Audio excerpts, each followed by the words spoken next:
gonna hit record now. So my hope is it's recording. And we'll go ahead and get started. Recording or not, we'll get started. Let's see. There's just recording, so we should be in good shape. Oops.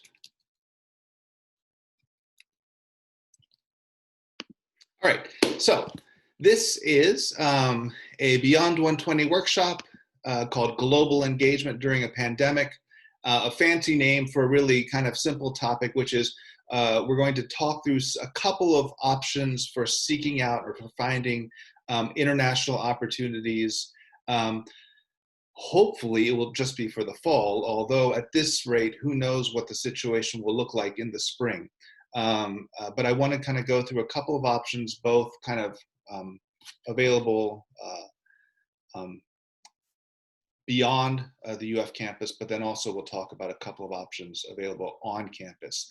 I'm going to go through a brief presentation. I'll try to keep it brief, and then we'll leave the tail end, hopefully at least 30 minutes, hopefully more, for any conversation or discussion or questions from you all.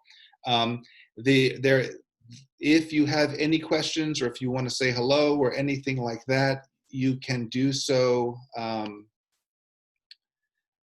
through in the comments. If you don't know how to get to comments, let's see.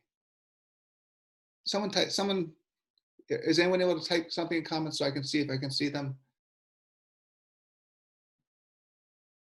There we go. Fantastic, in chat. All right, thank you, Anna.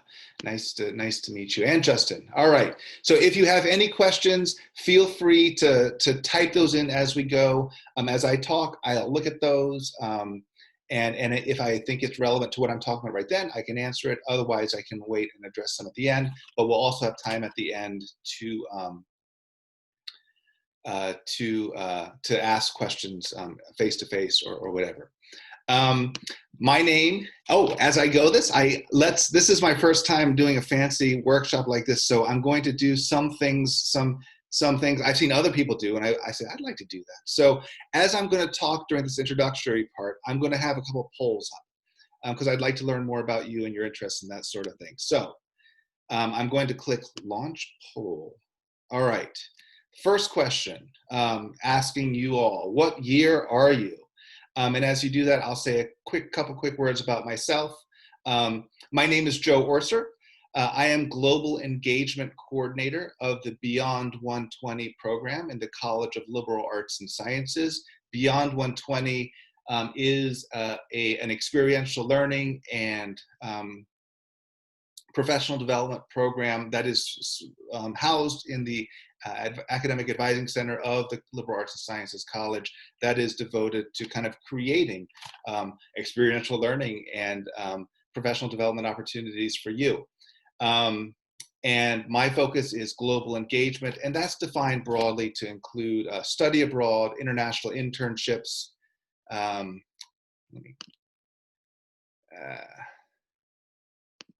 So that's the poll, the first poll. Now, let me see.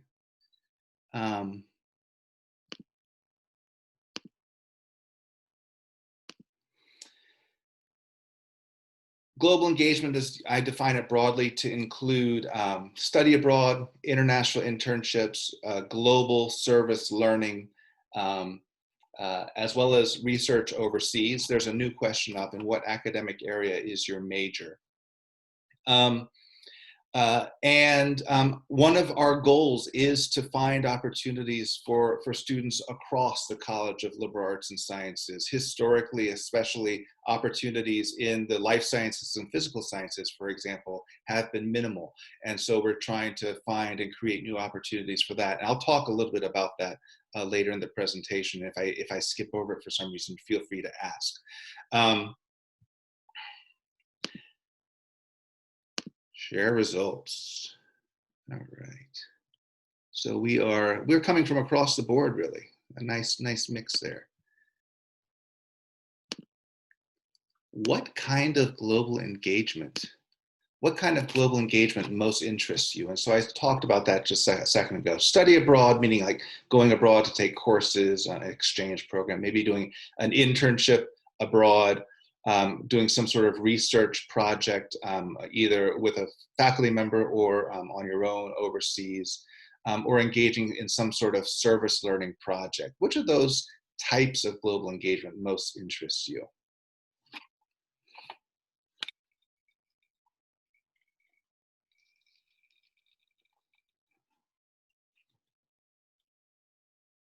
All right, there it goes. One more. All right.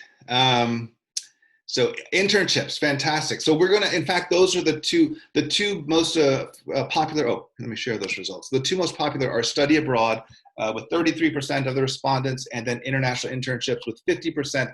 And those actually are the two, ironically, since we're talking about a remote global engagement, those are the two that we're really going to focus on. So hopefully the information that we talk about will be relevant. And we can also, especially in questions afterwards, if you have any questions about research or service learning, feel free to bring those up at the end. And I think there's one other question. Oh yeah. What part of the world do you most want to study or work in? My own experience is in Asia. I studied abroad a long time ago in Southeast Asia, and then after college, I went and worked as a teacher and then as a journalist for about 5 years in Southeast Asia. And as a faculty member at a university, I've taken students both to Thailand but also to China. And so I've had extensive travel in Asia. I also I co-lead our UF internship in London program, which is a popular option for students in liberal arts and sciences. So let's see, we have one. If you haven't answered yet, you have 5, 4, 3, 2, 1. Oh, you didn't get a chance to answer, but that's okay. So here are interests, again, fairly evenly spread. Europe, Asia, and Latin America are the 3 vote getters. So, oh, I didn't share those. Europe with 38%, and then Asia and Latin America both with 31% of the poll. So that's some idea of who I'm talking to. Great to meet all of you via that poll, and I look forward to chatting with you some more in a second. I'm going to run through some slides about global engagement during a pandemic. And again, if you have questions, feel free to drop them in the chat box. Otherwise, we'll have a chance to talk after I finish this presentation. All right. So first off, let me just start speaking in broad terms about what are some of the benefits of studying abroad, whether that's study abroad, researching, internships, or service learning. Students get a, if you haven't already, would you be sure to, I'm going to mute everyone. I've muted everyone, and I'll turn that off when I finish speaking. Studies show that students who engage in some sort of international experience exhibit growth in all 3 of these areas, whether it's personal growth, largely here, a greater maturity, and especially self-confidence. Those are 2 tangible benefits that students gain from studying abroad. Language, culture, and broadened worldview are also key takeaways. Whether it's in personal growth, in academic performance, studies show that students who study abroad have a higher GPA than compared with students who don't study abroad. They also show that compared to looking at each student over time, their academic performance tends to improve after they've studied abroad. And that often is because they have that refreshed focus on their academic goals.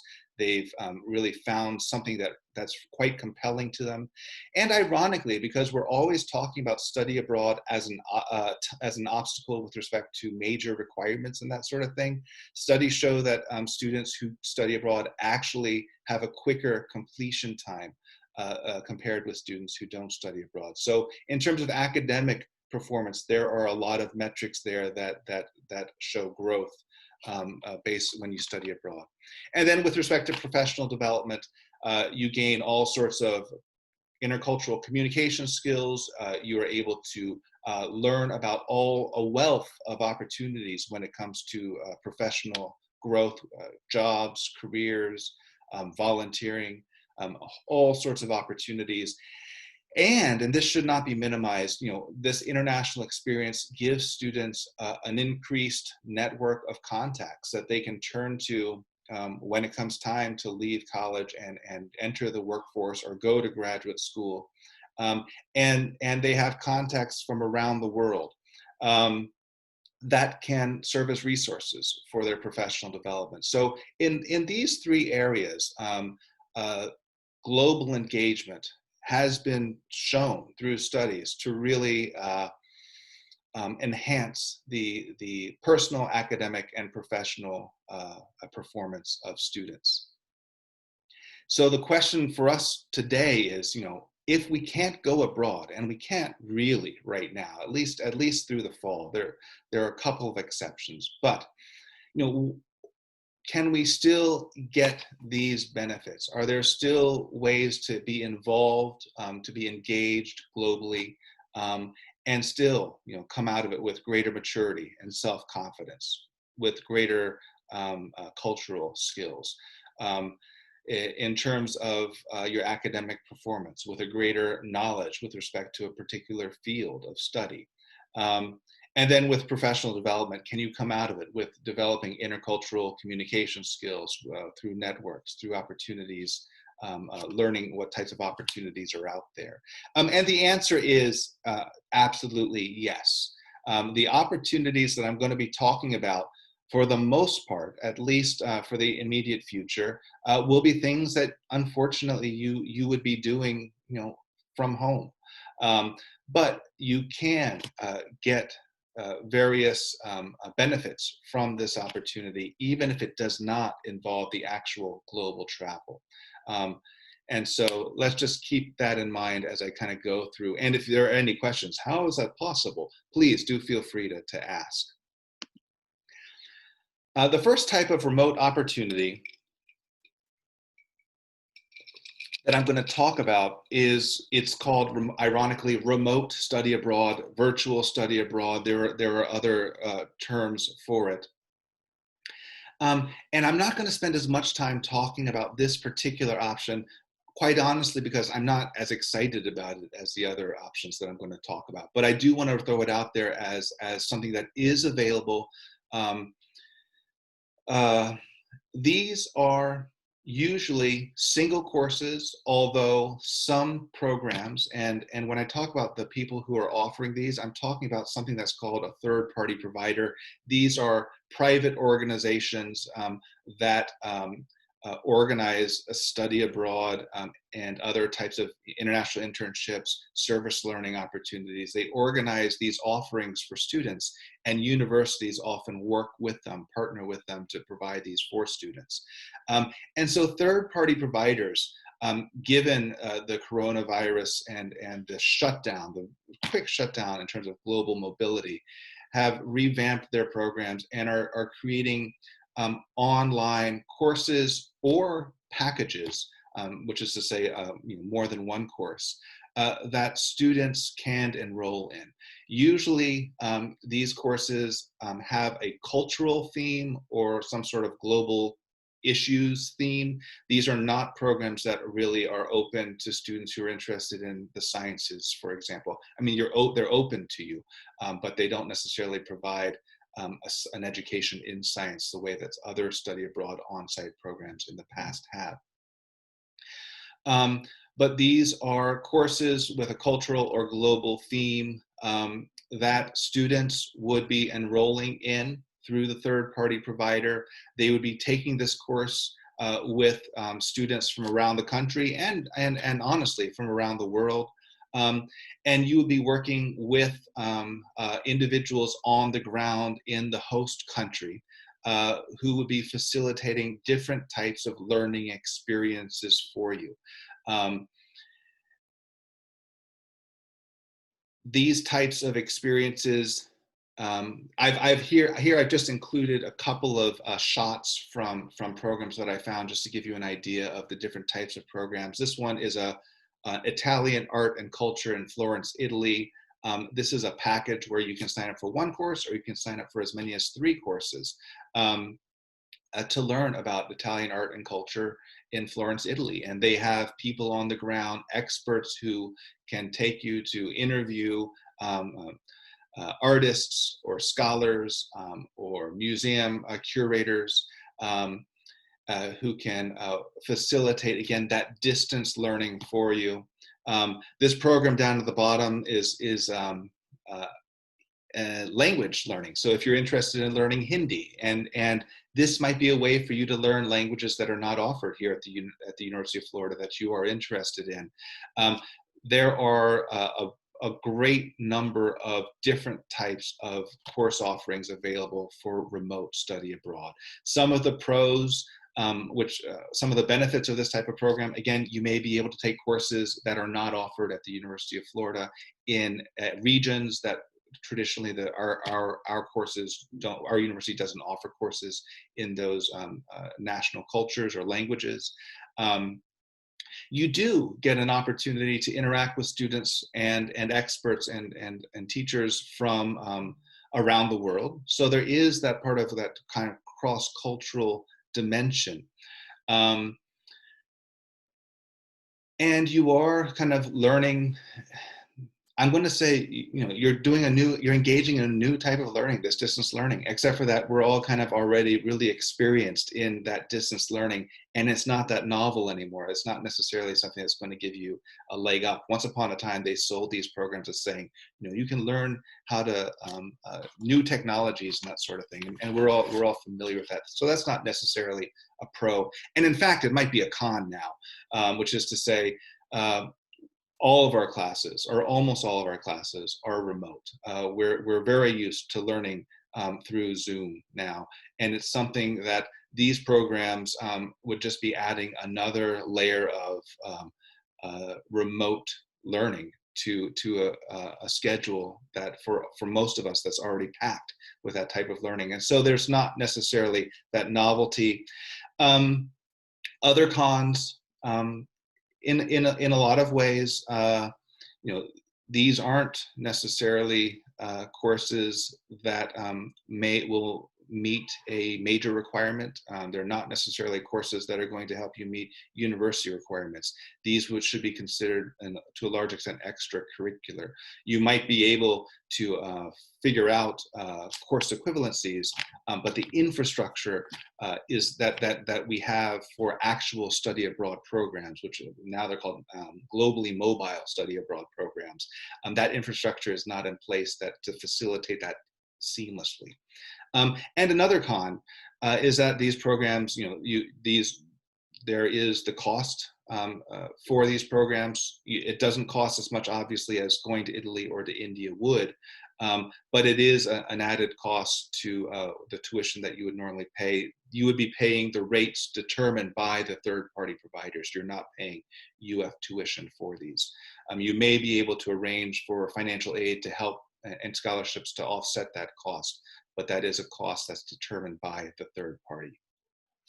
So these are remote study abroad opportunities.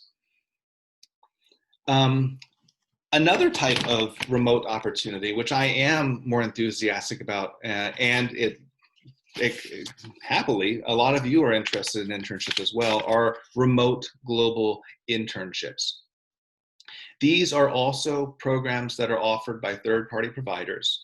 The commitment, which is to say the time commitment on your part, varies. Some programs run as short as 6. I think I've even seen 4 weeks, but that just seems that seems really short. But from about 6 weeks to 12 weeks, you can do these for credit, and it's often around 120 to 150 contact hours for 3 credits. And those numbers, those hours vary depending on each program. So some programs offer have much fewer hours for 3 credits. None have more than 150 for 3 credits. But you could also do 6 credits or more. There are a variety of options. The costs range from about $1,000 to $2,000, sometimes more, rarely. Some other things that I haven't listed here, the placements are in all different types of fields. So students in the sciences can find internship placements that are relevant to their major, to their course of study. Similarly, students in the liberal arts or humanities can find internships that are relevant to their particular interest. There are options available around the world, in Asia, in Europe, in Latin America, and in Africa.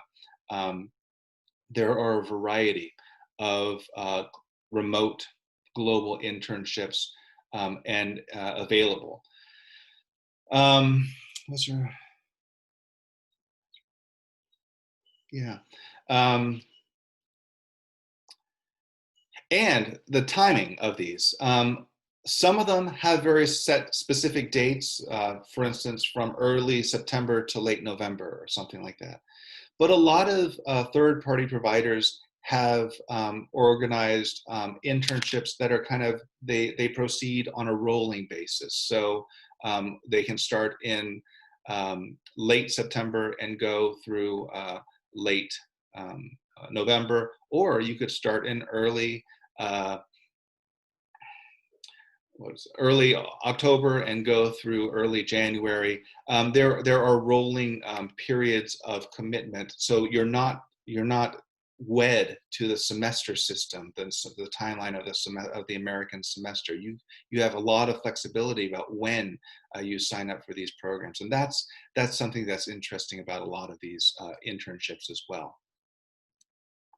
With respect to the pros of this particular type of remote learning, one, you can acquire experience in your chosen field and perform meaningful work. And again, that speaks to what I mentioned earlier, that there are openings in all, there are placements available in all sorts of professional fields that align with all sorts of academic majors. So if you're majoring in something and you're worried about whether or not you're able to find a placement, chances are you would be able to find it. You'll be able to get hands-on experience in that field, and you're going to be performing meaningful work.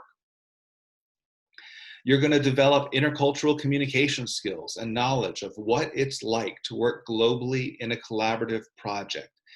Even though physically you are not going to be globally located, the people that you're working with are, and you're going to have to a lot of times meet with them on their schedule, which might mean early morning meetings for you, or later in the evening, because they're on the other side of the world. It will mean adjusting to work cultures that are determined by, again, international actors, not by what you're used to in the United States as a student at the University of Florida. The ways that you communicate, both orally in your regular check-ins through Zoom or whatever video chat system they use, or the written communications. Those are all going to be dictated, again, by cultural norms that are specific to the country in which the organization is located. And this is, I think, what's one of the really fascinating things about these internships. They tend to be organized around collaborative or team projects. So you're working with a group of others, maybe a couple of other interns, but especially a couple of members of a team at the organization you're interning with, and you're collaborating, across time, across space, I should say, not necessarily across time, but across space, using modern technology to kind of work with people in Spain or in Thailand. Or in Colombia. And so there are all sorts of opportunities there for cross-cultural exchange, even if you're not physically located there.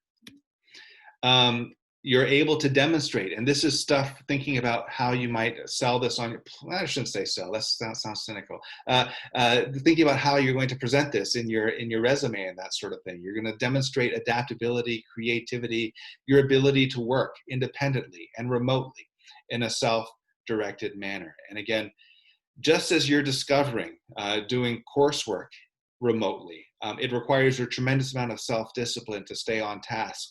Similarly, doing an internship, doing career type work remotely also requires that self-direction, self-motivation, and discipline. And the fact that you're able to successfully complete this type of internship will speak to that. You'll be able to point to that and demonstrate it. You know, if you play your cards right, you should also get a letter of recommendation out of this. But I'm not going to talk too much about that. We can talk about that later if you want. It'll enhance your resume and build your professional network. I am all about building networks, especially networks across countries. So this will be an opportunity for you to make contacts, again, in your chosen field, in an industry that is of interest to you in another country, so that maybe thinking long term, and I'll jump to this last bullet point as well, thinking long term, this might be the stepping stone to further global engagement, whether it's then you've done this internship, then you decide, you know, I really want to go to that country and I want to do an in-person internship, or I want to study abroad or research, or whether you're thinking post UF, you've got this experience, you have these networks in this country, you have these contacts in this country, you might think about going and working globally once you finish your time at UF. And so this is a way that can really boost your professional opportunities. And for that reason, I think that the pros, the benefits that you can gain from remote global internships are just tremendous. Lastly, so it wasn't the last one, the last bullet point is it's much less expensive than flying abroad and supporting yourself in a major city, Barcelona or Madrid or Bangkok. There is a cost, and I can talk about the cost now. I mentioned earlier that oftentimes these are about $1,000 to $2,000, and the cost involved is the work that the provider, the facilitator, does to kind of place you. So they have to work to find placements. They have to train individuals at the organization that you're working with how to work with an American intern remotely. They're going to have to train you as well, give you an orientation, both a cultural orientation, but also a professional orientation. Again, there's often credit, academic credit that's associated with this, as well as sometimes a professional training seminar. And so there are all sorts of expenses that the provider accrues by providing this service, placing you. And so that's ultimately what your fees would be going toward. Having said all that, you know, this is a much less expensive option than traveling to those countries. It cuts out the airfare, it cuts out the room, it cuts out the board. This means that it's something that's much more accessible to many more students, because for a lot of students, the cost involved with going overseas is prohibitive. A lot of that cost is eliminated here.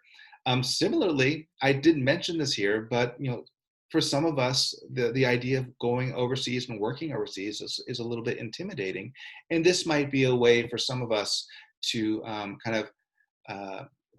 gradually get into that mindset of being a global actor. Some of the cons of remote global internships.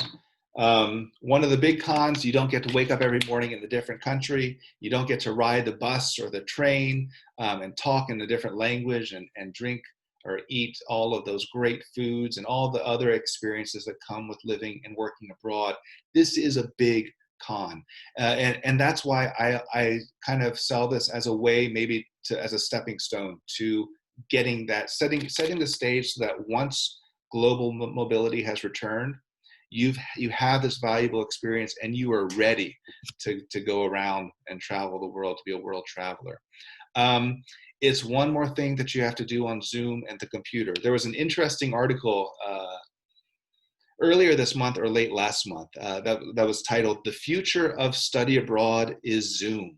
And for right now, that is the case. There's a lot of study abroad and other types of international engagement opportunities that are happening on this particular platform, in addition to the coursework that we're doing on Zoom and the computer. And this just adds to that. And our brains can get a little fried. That's understandable. Not only are you not getting paid, but you have to pay some of your own money for this internship. That is, for some students, a negative. Well, it's for all students a negative. For some students, it's a really big negative. But that's just something that you have to figure out on your own. But those are the pros and cons with respect to international internships, remote internships. And I'm happy to talk in more specific details about any questions that you have once I finish this presentation. Before we get there, I just want to talk about a couple of other resources that are available through the University of Florida, ways for you to kind of get international training, make international contacts, again, lay the foundation so that when it comes time, when we're able to travel internationally again without much restriction, you have positioned yourself smartly to get a running start there. One thing that I want to highlight is the International Scholars Program, which is offered through the International Center, the Office for Global Learning. This is a program that's available to students across the university. It's not restricted to class students, but class students have a lot of opportunities in your coursework to meet the requirements for this, which include taking a set number of courses that are global in one way or another. Doing an international experience, such as study abroad, or studying a language. They provide all sorts of resources for on-campus engagement with global opportunities. They arrange for conferences. They organize cultural events. They act as a information point, a focal point for spreading information about global opportunities on campus. So in a lot of ways, this is a vital resource at UF for internationalizing your experience, for internationalizing your curriculum. And I encourage you to look into it. You come out on the other end, you get a medallion, you're going to create an e-portfolio. And you get, that experience that comes with, and those skills, those intercultural competencies that come with kind of being engaged globally. So this is an important way to start thinking about finding global opportunities now, is hook up with this program. And I provided the link there if you do want to do a screenshot of it or something like that. I'm going to flip to the next screen in 3, 2, 1. All right. And then the other global resource on campus that we have that I'm going to talk about today briefly is the Beyond 120 program, and specifically 2 one-credit courses that I offer. These will both be offered in the fall.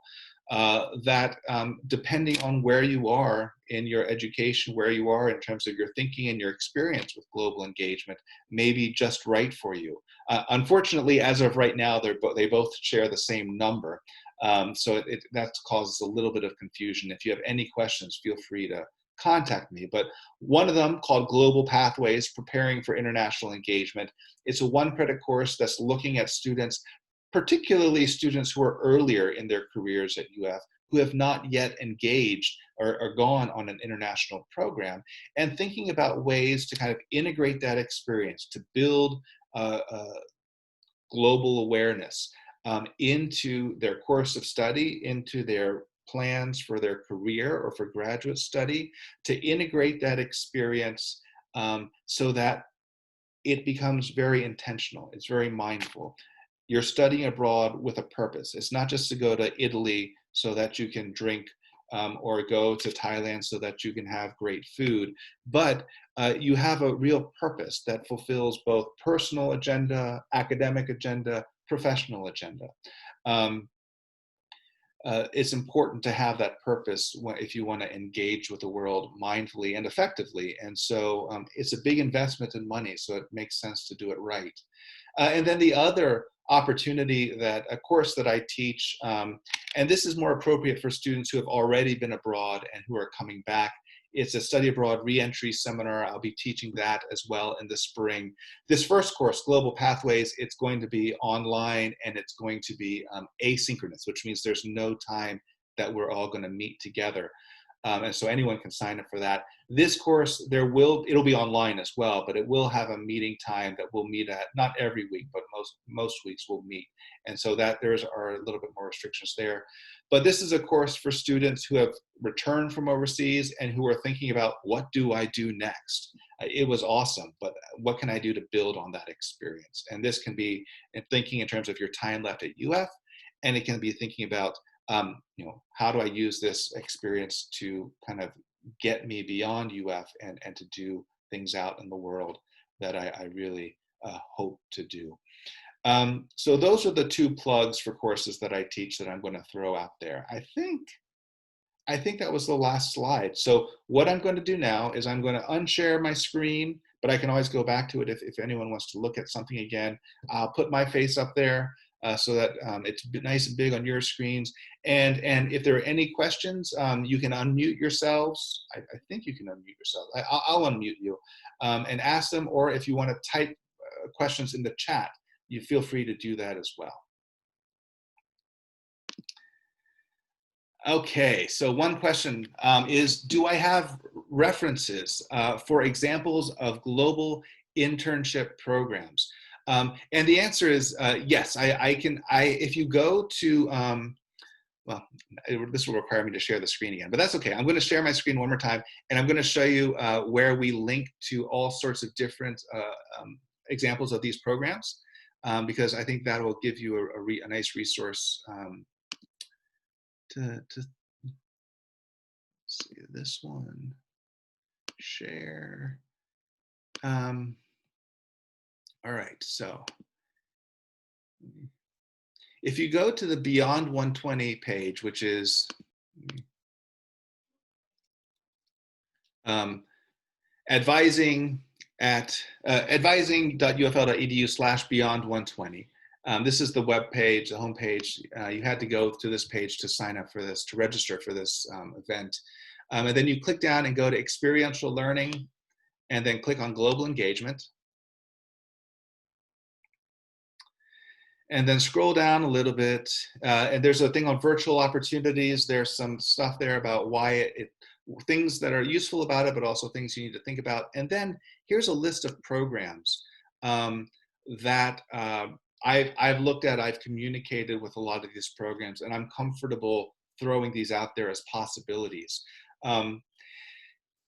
And if you, at sometime later, any of you wanted to speak specifically with me about, how do I choose a program with respect to your specific interests, I'm happy to do that. But these are a list of programs that offer remote internships.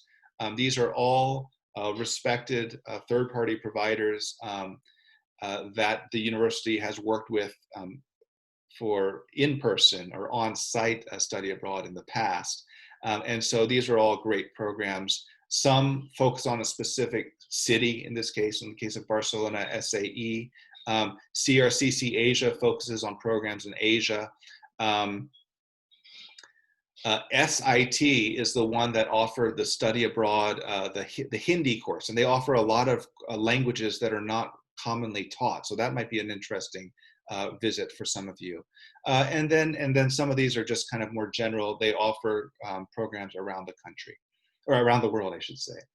So let me get out of that. For the International Scholars Program, is it a requirement to study abroad? The answer is no, it's not. There's not a requirement to study abroad. It's either study abroad or do language study. I think it's 2 semesters of language. Will those curriculum change due to COVID-19? At this point, I suspect the answer to that is no, but let's wait and see. they may offer some other type of alternative to study abroad if, in fact, this global mobility is restricted, moving into spring and beyond. There's the chance that that curriculum would change, but at this point, it's not. But again, there is that language opportunity as well. I've been looking into the international scholars, and I noticed the application asks if I would like to sign up for Peace Corps Prep. What does PC Prep entail, and is it worth pursuing? Okay, so Peace Corps Prep is a program that is designed by the Peace Corps, which is an agency, a governmental agency that sends American volunteers overseas to work on development projects or educational projects, agriculture, health, all sorts of different types of themes, depending on what that particular country that the Peace Corps is working with, the types of issues that they've identified as needing help. And so this program is designed to give you the type of experiences necessary to make you a competitive applicant to join the Peace Corps. Once you graduate, there would be a separate application process for the Peace Corps. All you're getting from this is a certificate that says you've completed this project, and then you'll have to explain, all the great things that come with having that you've done to earn the Peace Corps Prep. What does it entail? There may be some other courses that you'll have to take that are focused on the specific area of the Peace Corps that you're interested in. And then there is some sort of volunteer or service learning component that you'll have to complete that also kind of relates to whatever area you're interested in volunteering. It does not guarantee acceptance into the Peace Corps, but it does prepare you to be an extraordinarily competitive applicant. Is it worth pursuing? I mean, you don't pay extra for it. So what it means is that there might be one or two courses that you would have to take that you wouldn't take already. But if it's an area that you're interested in, then it would make sense to take those courses anyway, because you're going to be getting that, you're going to get knowledge and skills that are related to an area of international development that is of interest to you. So really, that each of you would answer that on your own, whether it's worth pursuing. But it's a great program. Are there any scholarships available through UF, third-party groups, or the government? And what are the best places to look for them? So there are scholarships available, and I'm assuming this is referring to these remote study opportunities. There are scholarships, absolutely, that are available through the third-party providers. Depending on the type of program. So for example, an internship, Beyond 120 has experiential learning scholarships that we award regularly. That these internship programs, you would be eligible to apply for that. The International Center scholarships for regular study abroad, they have lots and lots and lots of scholarships. I have a feeling, and I don't know, I'm not formally affiliated with the International Center and those folks. I have a feeling that at least right now, those scholarships are not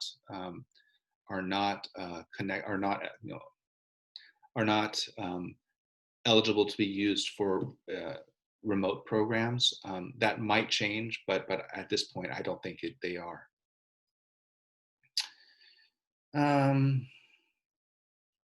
For the International Scholars Program, do you have to study? No. So, do you have to study abroad after being accepted into the program? The answer is no. If you have to study abroad during your time at UF, so that would count if you did it after. Is there a deadline date to apply by in order to receive credit for a virtual internship? How does earning credit work for rolling virtual internships? Okay, those are two really good questions. Is there a deadline date to apply by? There are deadline dates, and each program has a slightly different deadline. So, for example, the FIE is one of those that are listed there. They offer internships in London, and they're the organization that I work with for the UF in London class internship program, where typically we would send students to London to do internships there. It's a great program. They are offering online internships. I think their deadline, unfortunately, unless they decide to push it back, their deadline is today for the fall. Most organizations, the deadline is either late July or early August for regular fall semester type internships. But other organizations that have that rolling model, they will say, and it depends, different organizations do it a little bit differently, but it's about 5 weeks, 4 to 5 weeks ahead of when you would want to start is when they would expect the application to be complete, because there is an intake process that does take some time, and a placement process, obviously. In terms of the question, how does earning credit work for rolling virtual internships? That's a great question. And if the internship were to cross over, go from fall to spring, for example, I don't know the answer to that. That is something that I'll have to look into, because this is all new, and I don't know how UF would go about receiving credit. What I would guess, and this is a guess, but it makes sense to me, is that there are two ways to earn credits for these programs. One is to earn credit through that third-party provider.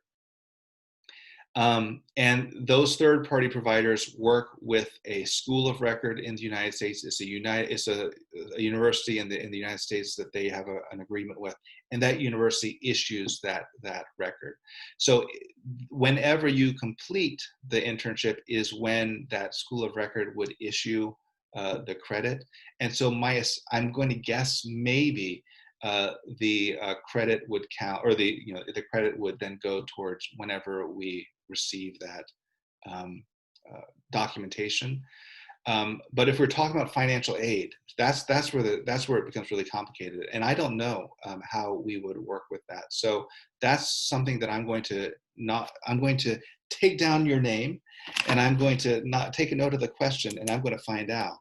And if anyone else wants to know the answer to that, email me. But I'm taking your name, Gabrielle, down, so I will email you specifically about that, because it's a great question.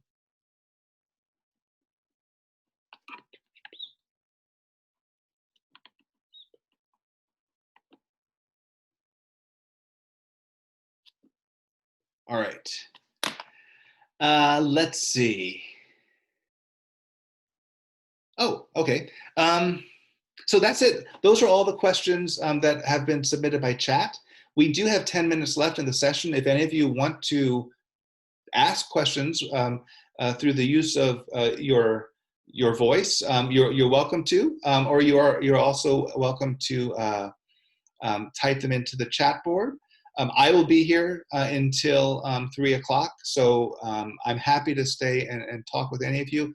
I don't have anything else formally to present, so if those of you who don't have questions and have heard all that you want to, if you want to leave, let me say thank you so much for attending today, and for taking time out of your busy summer schedule to learn more about these remote opportunities. I'm going to type into the chat my email address one more time, just in case any of you have questions that you want to email me about.